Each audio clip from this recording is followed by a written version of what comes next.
Hello mga mom and sir! Welcome po kayo sa aking channel, ang Mom Flourish Channel. For today's video, pag-usapan po natin ang dalawa sa mga original na Kalingap Angels ni, of course, Kalingap Rab. Sa batch 1 po, si Dara at si Eden. Alam niyo po itong dalawang to, si Dara at si Eden, kahit na dito sa batch 1 kasi 'di ba sila na lang yung walang love team eh. Sila ba yung mga Kalingap Angels batch 1, 'di ba? Of course, Joy, si Viance, si Carla, si Rose Ann, 'di ba? So, dito, no, mga Kalingap, tulad ng sinabi ko, si Dara at si Eden na lang po ang walang love team. Kung hindi ako nagkakamali, baka may nakalimutan ako. Pero ang alam ko, sa batch 1, talagang silang dalawa na lang wala. But, si Eden, kaya walang love team yan noon dahil, syempre, isa sa mga rule ng Kalingap love team is dapat walang relasyon o walang karelasyon ang pareho, ang both party, ang lalaki o ang babae. Noon ay alam naman natin, 'di ba? Alam natin na si Eden ay mayroong boyfriend noon. Siyempre nga naman, parang respeto na rin sa boyfriend ni Eden, na kahit sabihin natin love team lang yan, baka pagmula ng away, mga selos factor, alam mo naman, pag di ba, nakakakilig naman talaga pag gumawa ng serye si Kalingap Rab pag sa love team. Sa ngayon yata, open na si Eden kasi mukhang na siya, free, wala na siyang boyfriend. So, ayan. Dito naman kay Dara, si Dara naman, baliktad naman ang nangyari. 'Di ba, binigyan siya ng love team. Okay naman ang love team nila, ang Rara, 'di ba? Si Ras. Kaya lang nagkaroon ng medyo problem kasi nga itong si Ras pala ay merong girlfriend na alam naman natin na yun ang sinasabi ni Kalingap Rab na hanggat maaari ayaw niya na kapag gumagawa siya ng love team, merong karelasyon ang alinman sa dalawa. Kasi, ayun, baka magkakaroon ng selos factor, na magkakaroon ng problema, di ba? Na alam na natin kung ano yun. So, siguro, dahil doon, si Dara ay umayaw, no, sa love team. At saka, siguro nasabi niya na rin sa sarili niya na hindi pa siya ready para dyan sa love team, di ba? And nakapanayam nga ni Kalingap Rain, si Kalingap Rab, kung ano yung balak niya kay Dara. At wala pa doon sa mga plano ni Kalingap Rab na magkaroon ng love team si Dara dahil sabi ni Kalingap Rab ay hinahayaan na lang muna niya si Dara dahil parang yun ang gusto ni Dara yung wag munang mag-love team at talagang mag-concentrate sa pag-aaral. Lalo na ngayon, alam naman natin ang sitwasyon ni Dara, meron siyang pinapagaling, no, sa kanyang kalusugan, yung pagkakaroon nga niya ng PCOS, kaya din muna nakakonsentrate yung bata. And suportado naman si Dara ng kanyang mga supporters, lalo-lalo na yung mga sponsors, with or without love team, kung ano yung gusto ni Dara, nakasuporta ang kanyang mga faithful at talagang nandiyan mga supporters plus yung sponsors niya, no? And ito naman si Eden, talagang kumbaga gusto na rin ni Kalingap Rab na magkaroon siya ng ka-love team kasi nga college na si Eden. At alam naman natin yung mga gastusan pagka-college, di ba? Pagka-college kasi kinakailangan ni Kalingap Rab na magkaroon ng katulong para sa pagtataguyod nitong mga batang ito, 'di ba? Nakita natin kahit na okay si Dara at okay si Eden na walang ka-love team na nag-iisa. Okay naman. Pero sabi nga natin, mas maraming opportunity kapag ka naila-love team, lalo na kung ang magiging ka-love team nila ay maganda yung chemistry nila at talagang papatok at yayakapin ng mga sabihin natin mga viewers, 'di ba? Tingnan natin, no, isang magandang halimbawa ay si Joy. Si Joy, ang tagal na walang ka-love team niyan. At kahit walang ka-love team si Joy, talagang malakas yan. Malakas si Joy, parang si Dara yan.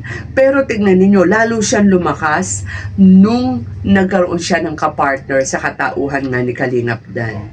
No? Nagkataon kasi na click ang Danjoy. Kaya maraming yumakap, maraming mga nag-sponsors. 'Di ba? Nakita nyo naman yung bumaha talaga.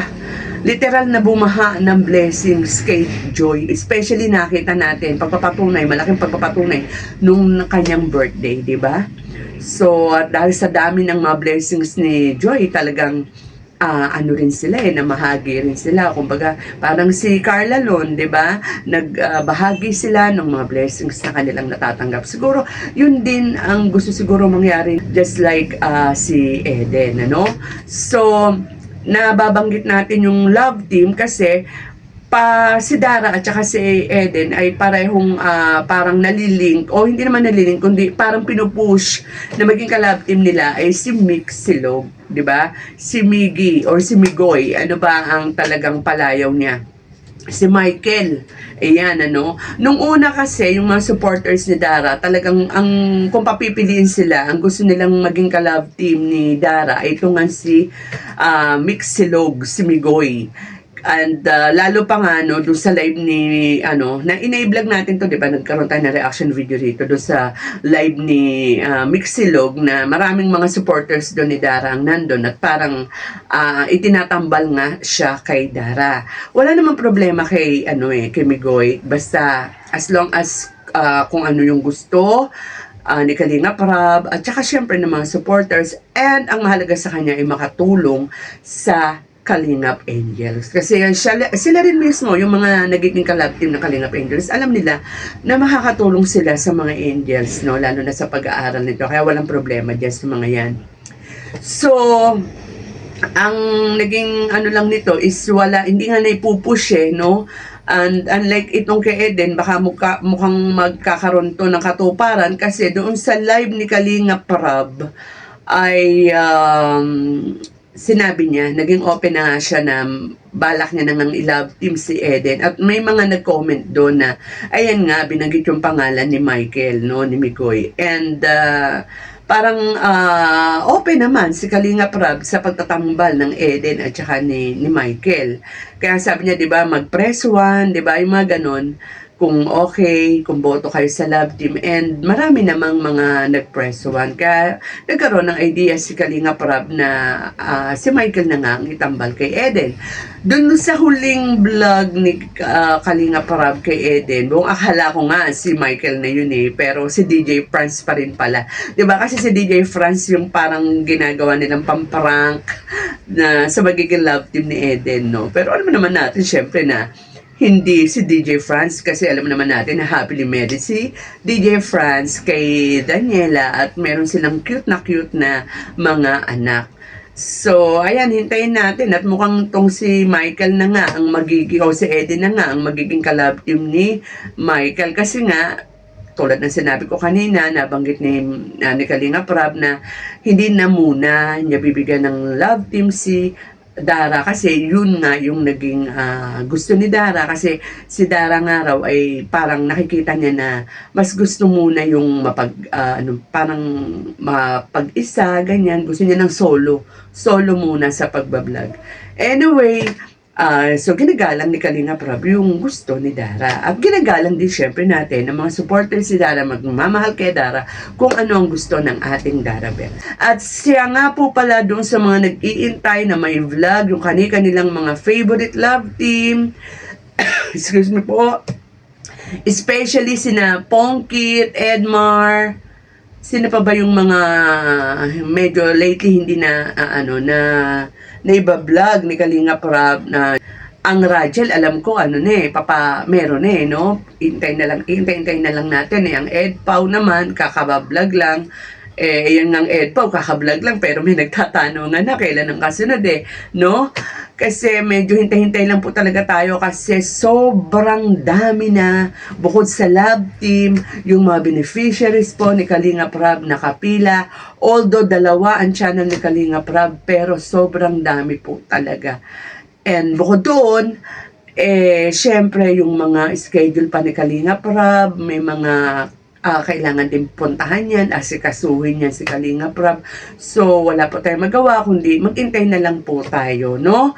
And habang nag-iintay po tayo ng mga favorite love teams natin, supportahan po natin lalo-lalo na yung mga beneficiaries po nila. Kalinga Prab, lalo-lalo na po sa ating ama ng Kalinga, Kuya Val Santos Matubang, at syempre po yung gardening o yung farm ni Ate Edna Vlog. So, at lahat po ng mga Kalingap charity vloggers, lalong-lalo na po yung mga totoong lumilingap sa mga kababayan nating mahihirap. So with that mga kalingap, hanggang dito na lang po muna ang ating kwentuhan. Mag-iingat po tayong lahat and God bless.